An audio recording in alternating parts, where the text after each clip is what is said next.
Hi there and welcome to this quick video where I'm going to show you how to use the one-on-one video call feature within the Hopin platform.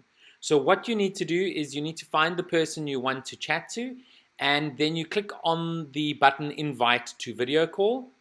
That will then send a link in the chat, which you can then click on that link and enter the private session. The person who you're inviting will also be able to enter the private session, as you will be able to see on the screen. And then you can have your video call as required. And that is a way for you to have a discussion with one another. For example, straight after a networking session, which is a 3-minute call.